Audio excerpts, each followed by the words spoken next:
Hello students. सबसे पहला information ये है कि जो बच्चे अभी इस साल 2022 के नीट एस्पायरेंट हैं उनके लिए एक अहम तोहफा ये है कि वो बच्चे फिजिक्स अचीवर चैनल पर लगातार नीट और जेई की तैयारी कंप्लीट आप जो है क्रैश कोर्स के तौर पे आप दे सकते हैं। हम इस जितने भी लेक्चर हम देंगे उसमें एक लिमिटेड कंटेंट जो हमारे नीट के लिए बहुत वैल्यूएबल है उस टॉपिक के ऊपर हम डिस्कस ज़्यादा करेंगे। उस टॉपिक के ऊपर आपको कॉन्सेप्ट, उस टॉपिक के ऊपर हम ट्रिक्स डिस्कस करेंगे जो टॉपिक आपके नीट के लिए बहुत ज़्यादा हेल्पफुल होगा।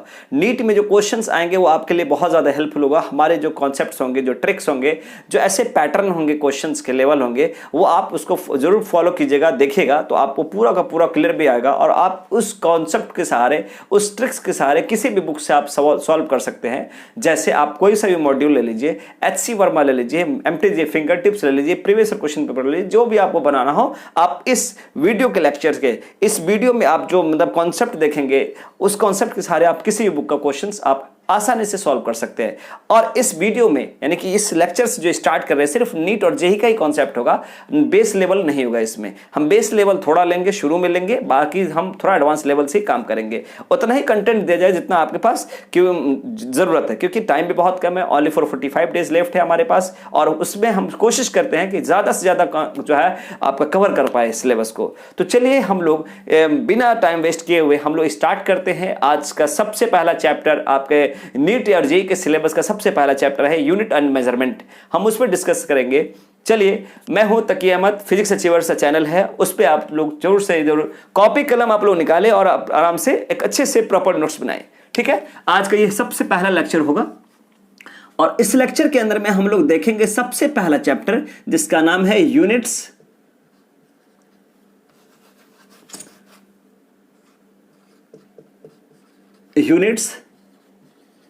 एंड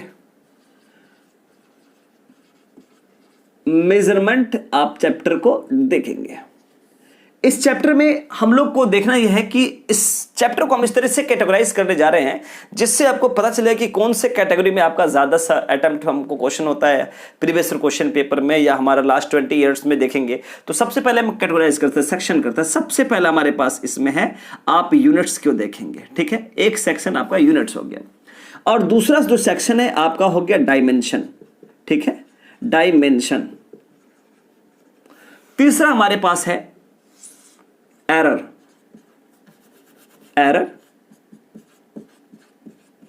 और जो लास्ट सेक्शन है मेजरमेंट। इन 4 सेक्शन के थ्रू हम लोग इस टॉपिक को नीट और जेईई के एडवांस लेवल से हम लोग कवर कर पाएंगे। अब बात आता है हमारे पास कि ये कितना इंपॉर्टेंट है, तो बात करते हैं हम लोग जो लास्ट 20 ईयर्स में या 10-15 ईयर्स में सवाल पूछे हुए हैं। तो इसमें जो है कौन कौन से ईयर में सवाल पूछे हुए हैं थोड़ा सा इसको हम डिस्कस कर लेते हैं। जैसे 2012 में पूछे हुए, 2014 में पूछे हुए और 2019 में, ये 3 ईयर में सवाल पूछे हुए हैं। ठीक है, अब उसके बाद ये मिक्स है कि नीट में भी है और जेईई में भी सवाल पूछे हुए हैं। दूसरी बात ये कौन सा यानी कि हमारे पास ईयर में पूछा हुआ क्वेश्चन हमारे पास 2010, 2011।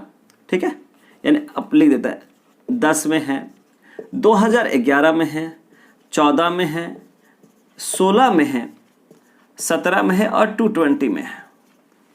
इसके बाद आपका जो एरर में आपका आता है कौन से ईयर में है 2013। ठीक है, 2018, 2019 इसमें पूछे हुए हैं। मेजरमेंट में आपका जो है 2 बार सवाल पूछा हुआ है 2019, 2020। यानी आपको कुल मिलाकर ये हुआ कि ये जो सवाल है 2012 में, 2014 में और 2019 में, इस सवाल हर एक सेक्शन से देखिए कि कौन सा सेक्शन आपके लिए ज्यादा इंपॉर्टेंट है। ये आपको पता ही चल रहा होगा कि इसमें सबसे ज्यादा जो सेक्शन हम लोग के पास है वो सबसे ज्यादा इंपॉर्टेंट सेक्शन है आपका यूनिट्स मेजर डायमेंशंस। डायमेंशन के बाद सबसे ज्यादा, इसके बाद आपका सबसे ज्यादा इंपॉर्टेंट सेक्शन है एरर। उसके बाद फिर यूनिट्स पे आते हैं, फिर हम मेजरमेंट पे जाते हैं।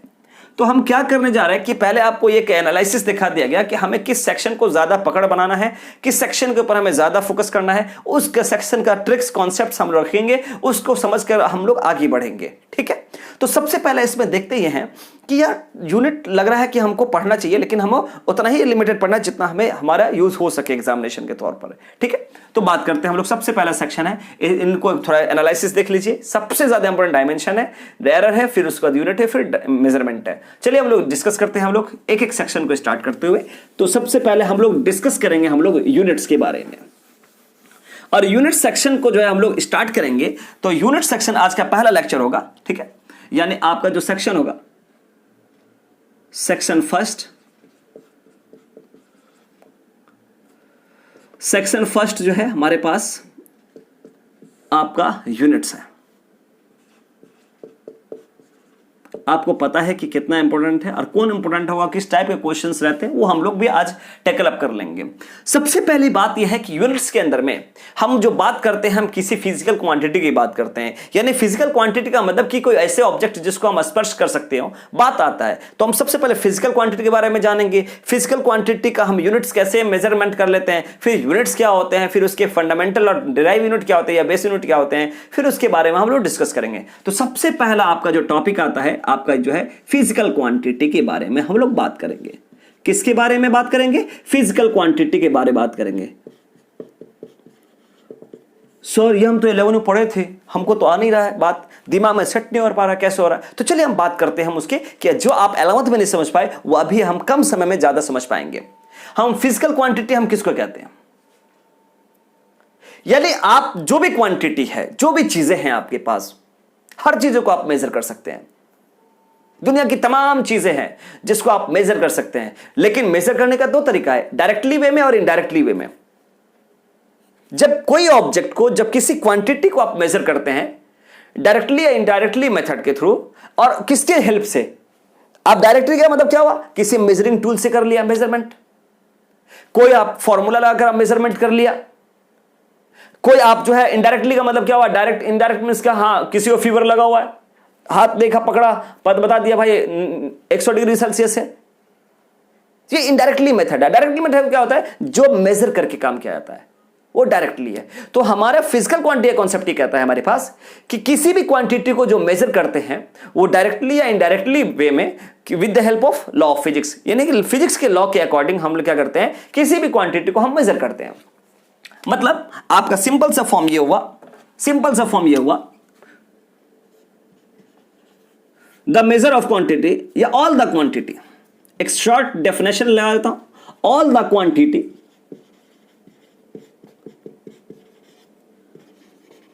which can measure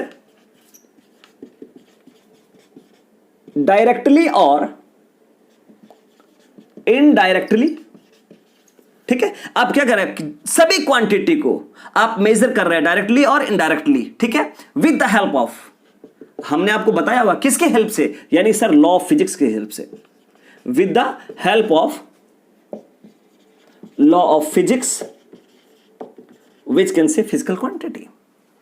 एग्जाम्पल के तौर पे आप लेंथ मेजर करते हैं तो डायरेक्ट मेथड में मेजर करते हैं, और आप इनडायरेक्ट मेथड में भी मेजर करते हैं। जैसे लेंथ है, मास है, ठीक है, या लेंथ है, मास आपके पास कोई चीज का वॉल्यूम है, एक्सेट्रा। यानी इसका मिलाकर, ये कुल मिलाकर ये बात है हुआ कि आप कोई भी ऑब्जेक्ट को, कोई भी क्वांटिटी को आप जो मेजर कर रहे हैं डायरेक्टली, जैसे लेंथ है, आप कोई चीज को देखें तो डायरेक्टली का मतलब क्या हुआ? मेजरिंग टूल से मेजर कर ली, ये 2 मीटर लेंथ है, 5 मीटर लेंथ है, 2 फीट इसकी लंबाई है, ऐसे हम लोग मेजरिंग टूल से करते हैं। लेकिन अगर हम अंदाजा ऐसे बोल देते हैं कि यार ये हो सकता है कि ये 3 मीटर होगा, एक अंदाजा बोलते हैं, वो इनडायरेक्ट मेथड हो गया। यानी किसी भी क्वांटिटी को मेजर करने के लिए हमारे पास 2 रास्ते हैं, एक इनडायरेक्टली, एक डायरेक्टली। फिर हम बात करते हैं उसको, और किसकी मदद से? लॉ ऑफ फिजिक्स की मदद से। इसके एग्जांपल्स है। अब बात आता है कि कोई भी फिजिकल क्वांटिटी को मेजर कैसे किया जाता है, ठीक है। इसका शॉर्ट कॉन्सेप्ट है, ठीक है। जैसे हमारे पास फिजिकल क्वांटिटी है, physical quantity of a substance बराबर क्या होता है? Number of quantity into units. अब जैसे मान लीजिए अब कोई क्वांटिटी की मेजर, कोई सब्सटेंस की क्वांटिटी मेजर करते हैं, मान लो सपोज क्यू, कोई भी क्वांटिटी है उसका हम फिजिकल, उसका किसी भी सब्सटेंस का क्वांटिटी मालूम कर रहे हैं, तो क्या कह रहा है, नंबर ऑफ क्वांटिटी, कितना नंबर की बात कर रहा है, इनटू यूनिट्स। जैसे आप कोई सब्सटेंस लेते हैं, एक मतलब एक सब्सटेंस ऐसा लेते हैं जिसका कुछ वजन है, मतलब आप क्या हुआ, जैसे आप लोगों ने जानते होंगे कंचा, जिससे हम गोली कहते हैं, खेलते हैं जो, अब वैसे जो 50 कंचा जो है 500 ग्राम का हो गया, ठीक है, या हमारे पास कह सकते हैं 50 कंचा मिलकर हमारा जो है 1 kg बनाया। तो मान लीजिए सपोज कोई भी ऑब्जेक्ट आप लीजिए, ये n क्या है, नंबर को सूचित कर रहा है, मान लीजिए सपोज 5, ये क्या यूनिट है, इसका मतलब है कि ये किस क्वांटिटी की बात कर रहा है, ये मास की क्वांटिटी की बात कर रहा है, यानी कि कोई ऑब्जेक्ट के मास की बात कर रहा है, क्योंकि मास जो है वो किलोग्राम को शो करता है। अगर यहीं पे मीटर लगा देते तो लेंथ की बात करते हैं। तो कुल मिलाकर यह हुआ कि हमारा सर फिजिकल क्वांटिटी एक छोटा सा टर्म था जिसको आपने बी क्लियर बता दिया। फिर हम आगे बढ़ते हैं, छोटा सा जल्दी से आप लोग ये आप लोग स्क्रीनशॉट कर लिया कीजिए, या आप इसको आप लिख लिया कीजिए, या आप समझ लिया कीजिए, जो जरूरी है रिलेवेंट चीजें हम बात करेंगे। अगर मान लीजिए हमारे पास 2 क्वांटिटी है, जैसे जिसका इस्तेमाल हम लोग करते हैं, बाद में हम लिखते हैं इसको, अभी वक्त नहीं है, इसमें जगह भी नहीं है। अब बात करते हैं हम लोग कि इसको लिख लीजिएगा सबसे पहले।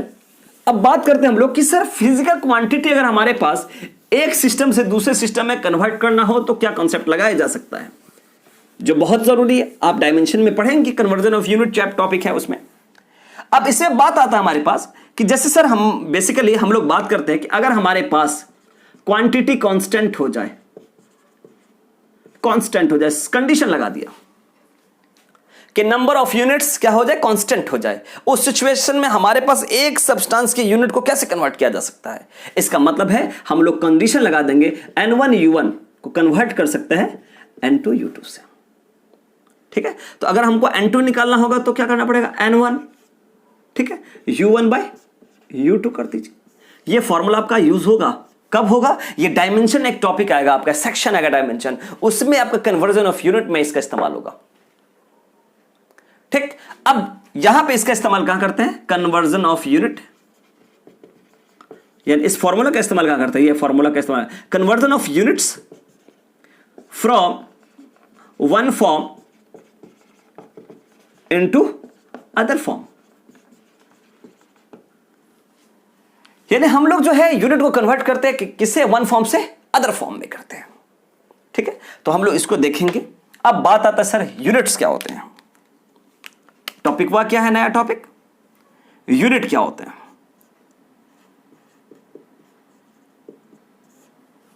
यूनिट्स जो है किसी भी फिजिकल क्वांटिटी के अमाउंट को बताता है, और उस अमाउंट को मेजर करने के लिए उसी टाइप की क्वांटिटी का हम यूज करते हैं। मतलब फिर समझिएगा कि यूनिट क्या करता है, किसी भी फिजिकल क्वांटिटी के अमाउंट को, यानी स्टैंडर्ड अमाउंट को बताता है। जैसे मान लीजिए 50 kg, 5 kg, 2 मीटर, 2 सेकेंड, ये आपका क्या है, 2 एम्पियर, एक फिजिकल क्वांटिटी के स्टैंडर्ड अमाउंट को बता रहा है, और उस अमाउंट को मेजर करने के लिए सेम टाइप के, सेम काइंड के चीजों से हम मेजर करते हैं, वही यूनिट है। बात समझ रहे आप लोग। फाइनली बात आप ये समझ लीजिए कि हमारे यूनिट क्या करता है कि किसी भी फिजिकल क्वांटिटी, कोई सब्सटेंस है, वो सब्सटेंस की क्वांटिटी के अमाउंट को बताते हैं, और उस अमाउंट को मेजर करने के लिए उसी टाइप के मेजर को हम मेजरमेंट को यूज करते हैं। यानी कि इसमें अगर हम लोग लिखेंगे बात को, तो हम सुकून से इस बात को लिख दीजिए, the standard amount of physical quantity, the standard amount of physical quantity chosen to, क्या कह रहा है हमारे पास कि हमारे पास स्टैंडर्ड, किसी फिजिकल स्टैंडर्ड अमाउंट होता है, chosen to the physical quantity. एक शॉर्ट डेफिनेशन सब चल रहा है हमारा। हम लोगों ने क्या समझे कि किसी भी फिजिकल क्वांटिटी के स्टैंडर्ड अमाउंट को बताता है, और उसको बताने के लिए हमको क्या करना है, फिजिकल क्वांटिटी के जैसा ही हमको सेम काइंड का हमको मेजर यूज करते हैं। यानी कि chosen to the physical quantity of same kind is known as क्या हो जाएगा, यूनिट्स। अब समझ में बात तो आ गया सर कि फिजिकल क्वांटिटी कहता है कि हम किसी भी ऑब्जेक्ट या किसी भी क्वांटिटी को हम मेजर करते हैं डायरेक्टली एंड इनडायरेक्टली मेथड से with the help of law of physics. Units की बात करते हैं तो हम यूनिट्स से कहता है कि किसी भी फिजिकल क्वांटिटी के स्टैंडर्ड अमाउंट को बताता है और उस अमाउंट को मेजर करने के लिए उसी टाइप के हम क्या करते हैं, फिजिकल क्वांटिटी को मेजर करते हैं। ठीक है, ये आपका यूनिट कहलाता है। चलिए ये आप जल्दी से नोट कर लीजिए अपने कॉपी में। ठीक है, फिर हम एक उसी के आप बात करते हैं यूनिट्स कितने टाइप्स के होते हैं। चलिए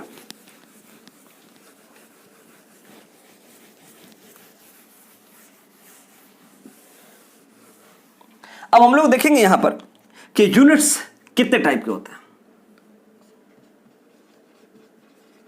टाइप्स ऑफ यूनिट्स। यूनिट्स दो तरीके का होते हैं। एक आपका होता है फंडामेंटल यूनिट,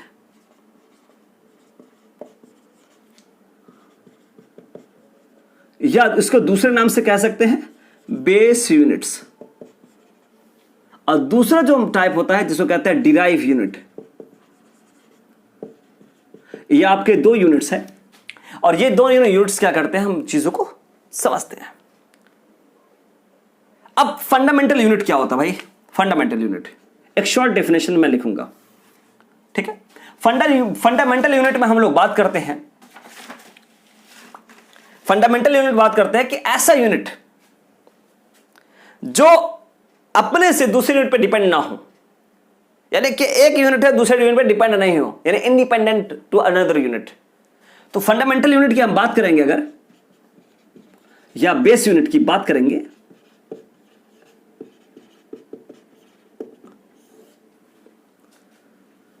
तो ये यूनिट का कंसेप्ट ये है कि ये ऐसा यूनिट जो दूसरे यूनिट पे इंडिपेंडेंट हो, यानी कि the units in which independent on another unit.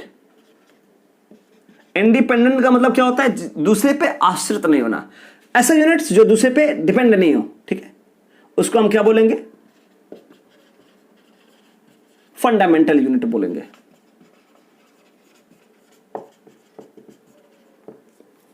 जैसे एग्जांपल के तौर पर लेंथ, मास, टाइम, जो भी चीजें हैं, इसके अब 7 फिजिकल क्वांटिटी का है।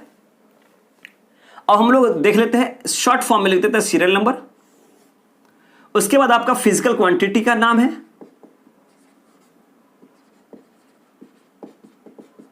फिजिकल क्वांटिटी, ठीक है।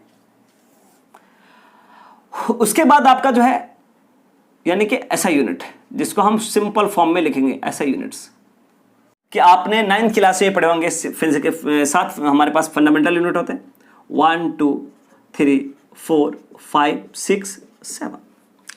अब हम लोग को देखना है लेंथ, मास, टाइम, ठीक है, करंट यानी electric current, temperature, luminous intensity,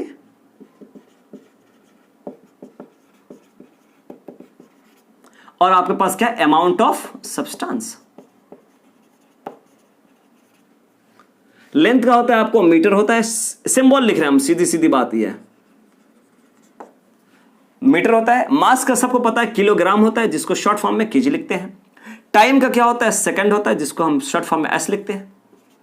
current का क्या होता है? एम्पियर होता है। साइंटिस्ट ने खोज किया था करंट का, इलेक्ट्रिक करंट का, एम्पियर, जिसको कैपिटल लेटर में लिखते हैं। और टेम्परेचर क्या होता है हमारे पास? केल्विन। ल्यूमिनस इंटेंसिटी क्या होता है? कैंडेला। ये सब यूनिट्स हैं। अमाउंट ऑफ सब्सटेंस क्या हो जाएगा? मोल हो जाएगा। ये फंडामेंटल यूनिट के फिजिकल क्वांटिटी है जो एक यूनिट दूसरे यूनिट पर डिपेंड नहीं होता। ठीक है, जैसे लेंथ का केजी हो सकता है, कभी नहीं हो सकता है। इसका मतलब है कि लेंथ क्या? इंडिपेंडेंट ऑन मास। क्या मास का क्या होता है? सेकंड हो सकता है? नहीं, या मतलब मास जो है सेकंड पर इंडिपेंडेंट यूनिट है, यानी मास जो है टाइम नहीं हो सकता है। इसका मतलब सब एक दूसरे से इंडिपेंडेंट है, इसलिए कहा गया कि the unit which independent to another unit which can से आप फंडामेंटल यूनिट कह सकते हैं। एक शॉर्ट हमारे पास कॉन्सेप्ट था। अब बात आता है सर एक बहुत उम्दा बात है, उम्दा बात जो मैक्सिमम जो बच्चे लोग ध्यान नहीं दे पाते हैं, उन चीज़ों का हम ध्यान दिलवाते हैं आपको। कितने बच्चे सोचते हैं, ये घबरा जाते हैं यार कि मीटर सिर्फ लंबाई का ही यूनिट होता है। ऐसा नहीं है। आप जो है अपने वर्ड में लिखिए, मीटर जो है,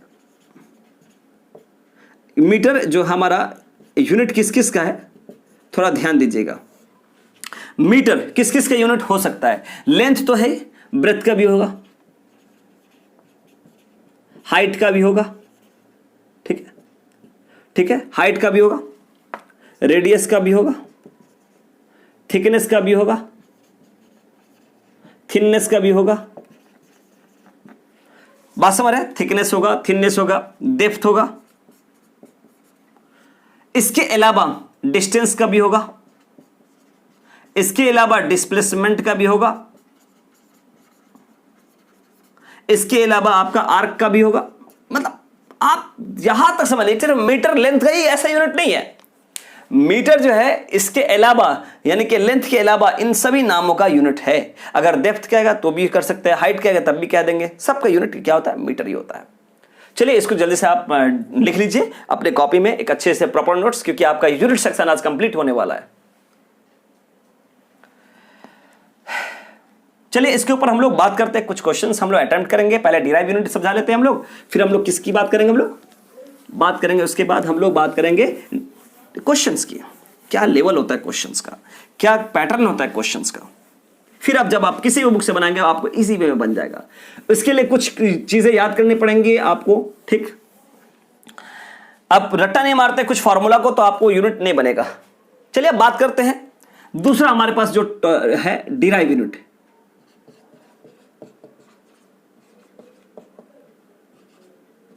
अब डिराइव यूनिट का कॉन्सेप्ट क्या होता है?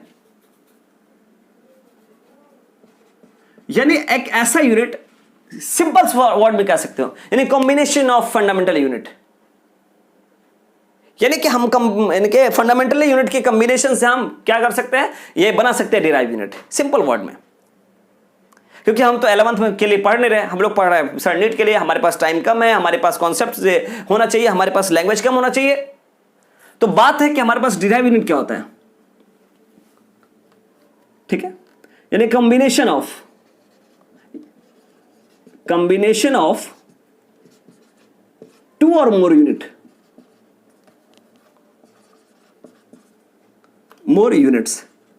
Make new units.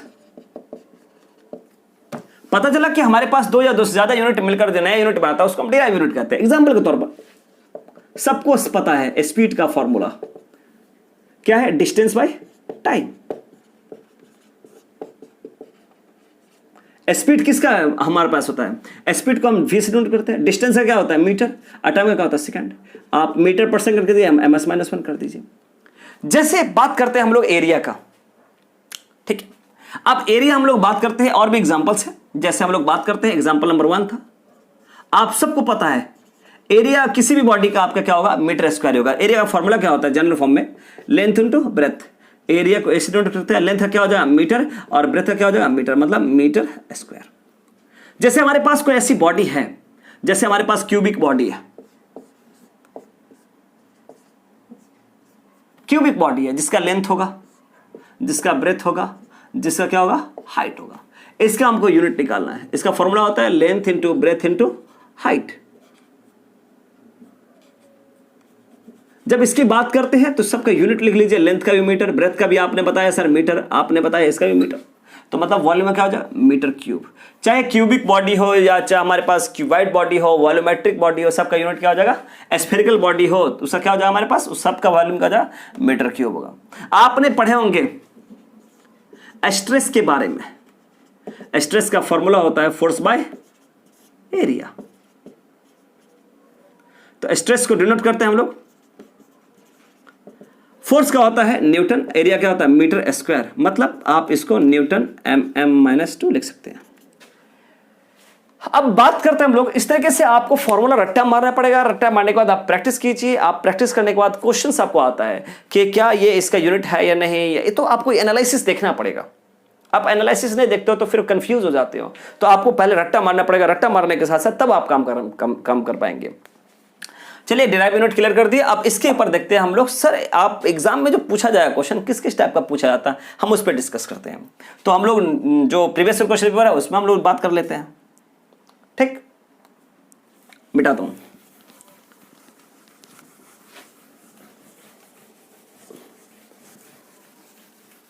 आप किसी भी बुक से बनाइए, आपसे बन जाएगा।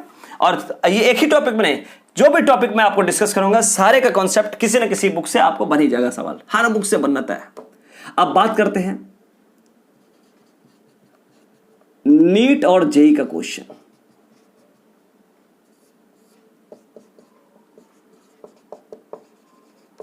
सवाल एक कह रहा था, किसी ईयर में पूछा हुआ है कि डैम्पिंग फोर्स क्या है, डायरेक्टली प्रोपोर्शनल टू वेलोसिटी है। यानी जितना आप डैम्पिंग फोर्स लगाते हैं उतना ही किसी ऑब्जेक्ट की वेलोसिटी क्या करते हैं, इंक्रीज कर जाती है। मतलब डैम्पिंग फोर्स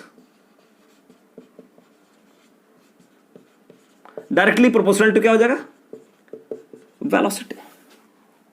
अब यहां पे हमारे पास, तो यहां पे इसका जो कांस्टेंट है, इसका डैम्पिंग फोर्स को एप्सिलॉन नोट कर दिए, डायरेक्टली प्रोपोर्शनल टू v। जब ये हटा तो क्या हो गया, k कांस्टेंट इनटू v। तो k का आप क्या करिए, यूनिट बता दीजिए। तो फोर्स बाय वेलोसिटी, आपको पता है हमारे पास फोर्स क्या होता है, mass into acceleration, mass into acceleration. अब बाय वेलोसिटी का वेलोसिटी कर दिया। अब थोड़ा ध्यान दीजिएगा, मास क्या होगा kg और एक्सेलरेशन क्या हो जाएगा, मीटर पर सेकंड स्क्वायर गुने, अब वेलोसिटी क्या हो जाएगा, मीटर पर सेकंड। एम से एम कैंसिल, ये हो गया। तो मतलब के का जो आपके पास यूनिट आ गया, kg सेकंड इनवर्स आ गया। ये आप देखिएगा आराम से बन जाएगा। अब बात करते हैं हम लोग, दूसरा क्वेश्चन है जो पूछा हुआ था, ये थर्मोडायनेमिक्स का हीट कैपेसिटी फॉर्मूला है कि हमारे पास हीट क्या directly proportional to change in temperature है विद रेस्पेक्ट टू टाइम था। तो इसका जो फॉर्मूला आया था, हम लोग बात करते हैं कि अगर क्वेश्चन में हीट क्या है हमारे पास, डायरेक्टली प्रोपोर्शनल टू, ठीक है, T2 minus T1 final temperature minus initial temperature into, ठीक। अब हम लोग को फॉर्मूला याद होना चाहिए, AT/x। जब ये हटता है तो हमारा क्या आता है, K आता है, T2 minus T1 into AT/x। अब सवाल में आपको पता चलना चाहिए कि हमको किसका डायमेंशन निकालना है, सॉरी किसका यूनिट निकालना है। तो आपको यहां पे K का यूनिट निकालना है। तो K को क्या रहने दिए, ऊपर चला जाएगा, तो K रहने दिए, QX by T2 minus T1 into area into time. अब देखिए आप आराम से निकालेंगे, हीट है, ये हीट का क्या हो जाए, जूल। X क्या है, डिस्प्लेसमेंट है, मीटर हो गया। टेम्परेचर क्या है, केल्विन हो गया, केल्विन। ए क्या है, एरिया, मीटर स्क्वायर हो गया। टाइम क्या है, सेकंड। अब बात देखते हैं हम लोग, M से M कैंसिल। अब देखिए आप सब ने पढ़ा होंगे जूल पर सेकंड, जूल पर सेकंड, ठीक है, और बट्टे में 1/k इंटू एम पढ़े होंगे। अब जूल पर सेकंड, जूल किसकी बात कर रहा है, जूल बात करता है वर्क का, और सेकंड बात करता है टाइम का, 1/केल्विन इंटू मीटर। अब देखेंगे यहां पे हमको k का निकालना है, तो ये वर्क अपॉन टाइम किसका हो जाएगा, पावर। पावर का यूनिट क्या होता है, वाट, k इनवर्स और m इनवर्स। आंसर आप इसलिए ध्यान से, आप जब क्वेश्चन बनाते हैं तो हर चीज़ का आप आसान सोर्सेस होते हैं, आसान कॉन्सेप्ट होते हैं, जब आप बनाएंगे तो आपको बहुत आसान लगेगा सवाल को बनाने में। शर्त यह है कि आपको फॉर्मूला याद होना चाहिए। आप 100-150 फॉर्मूला याद करते हैं एक दिन के अंदर में, टारगेट बना रहा है कि हमको आज 50 याद करना है, कल 50, तो टाइम तो लगता है याद करने में। फिर टाइम जब याद करने में लगता है तो एक छोटा सा किसी अपने घर में या किसी दोस्त के साथ क्विज खेल लो कि यार तू कुछ भी पूछ सकता है, फिर आप पूछो, फिर आप सॉल्व करना स्टार्ट कीजिए। आपको याद होता है फिर आप सॉल्व करना स्टार्ट कीजिए। ऐसा नहीं कि याद किया बनाने का, ऐसा नहीं है। आप पहले याद करिए, 10-15 मिनट, 20 मिनट, 20-22 क्वेश्चन याद कर लीजिए फॉर्मूला, फिर आगे बनाइए। अब बात करते हैं हम लोग जो है कि इसके अलावा भी कुछ चीज़ें हैं जो आपको एग्जाम में पूछा जाता है। हमने देखा मॉड्यूल में तो यार कह रहा है कि पार्सेक किसका यूनिट है, तो सब सोचता है सेकंड है, सेक लगा हुआ मतलब सेकंड का, ऐसा नहीं है। पार्सेक का कॉन्सेप्ट ये था कि जैसे हमारे पास कि कोई साइंटिस्ट है अर्थ के सरफेस से क्या क्या किसी सन को देखते हैं तो वहां पे ऐसे देखता है, तो वहां पे हमारे पास एक पार्सेक की दूरी क्या है हमारे पास हमारे ज्यादा से किसी सन की, तो वहां पे हम लोग पार्सेक को डिस्टेंस से मेजर करते हैं। डिस्टेंस किसका यूनिट होता है? डिस्टेंस का यूनिट क्या होता है? मीटर होता है। तो चलिए हम लोग थोड़ा सा फास्ट हम लोग ले रहे हैं, लेकिन बात को ध्यान से समझते जाइएगा। ऐसे ही रफ्तार के साथ हम लोग का क्लास चलेगा और इस रफ्तार के बाद फिर हम लोग क्या करेंगे, 17 जुलाई तक हम लोग का वेट है। 17 जुलाई के बाद फिर हम आप ब्रेक डाउन मारेंगे, फिर से नया आपका सेशन चलेगा जो यूट्यूब पे ही चलेगा। जो बच्चे 23 के लिए एग्जाम देना चाहते हैं, फिजिक्स अगर बहुत अच्छे से पढ़ना है, बहुत क्लियर कंसेप्ट करना है, आप बड़े लेवल को एडवांस लेवल को लेकर किसी भी तरीके का कॉन्सेप्ट लेना है, आपको इस माध्यम के थ्रू, फिजिक्स अचीवर माध्यम के थ्रू आपको पूरा पता चल जाएगा। ठीक है, चलिए हम बात करते हैं सर, बिना टाइम वेस्ट किए हुए हम चीज़ों का एक्सप्लेनेशन करते हैं। कुछ ऐसे जो वैल्यूज़ है जो आपको याद रखने होंगे, और हो सकता है हमें भी याद ना हो, लेकिन कुछ वैल्यूज़ है उसको याद रखना होगा। जैसे आप बात करते हैं 1 माइक्रोन, ये बहुत ज़्यादा न्यूमेरिकल में इस्तेमाल होता है। 1 माइक्रोन को कहते हैं 1 माइक्रोमीटर, यानी 10⁻⁻⁶ मीटर। 1 नैनोमीटर, सबको ये बात पता है नैनोमीटर का वैल्यू कितना है, 1 nm, 10⁻⁹ मीटर। अब यहां पे अगर हमारे पास 1 एंगस्ट्रम दे दिया, एंगस्ट्रम अगर कह दिया तो 10⁻⁻10 मीटर। इसके अलावा और भी आपको यूनिट है, 1 एस्ट्रोनॉमिकल यूनिट, 1 एस्ट्रोनॉमिकल यूनिट। इसका हमारे पास जो है, इसको हम 1 AU से डिनोट करते हैं, 1 AU से। इसका होता है 1.496 × 10⁻11 मीटर। इसके अलावा आपके पास 1 एस्ट्रोनॉमिकल यूनिट के बाद आप जो है एक लाइट ईयर की बात कर लीजिए, 1 लाइट ईयर। ये सब वैल्यू याद करिएगा, आपके लिए सही रहेगा। यानी 1 लाइट ईयर, इसके जो वैल्यू है 1 लाइट ईयर की वैल्यू 9.467 × 10⁻25 मीटर। फिर इसके बाद लास्ट हमारे पास है 1 पार्सेक। 1 पार्सेक बराबर क्या होता है, 3.08 × 10⁻16 मीटर। इसलिए आप जब याद कर देखिएगा कि पार्सेक किसका यूनिट है, तो डिस्टेंस की बात करता है या मीटर की बात करता है। ठीक है, तो हमारे पास ये याद रखिएगा। और आप जब सवाल बनाइएगा तो आप सवाल बनेगा, लेकिन इस पर बहुत कम सवाल आते हैं, हमने देखा है इस पे बहुत कम सवाल आते हैं। इससे पहले जो हमने सेक्शन ड्राइव किया था उसमें ज़्यादा क्वेश्चन आते हैं, और इस क्वेश्चन को आप सॉल्व करिएगा। और जैसे आप देखते होंगे कि ये पसीने आ रहे हैं, ये मैंने फैन बंद करके रखी, हमारे वॉइस में दिक्कत ना आए, जो आपको हम प्रॉपर आवाज़ से पहुंचा सके अपने वॉइस को, अपने नॉलेज को, अपने कॉन्सेप्ट को। तो आप लोग जो है ध्यान से पढ़िएगा और उसको जरूर सपोर्ट करें कि हमें क्या करना है, नहीं करना है। ठीक है, गुड बाय, जय हिंद।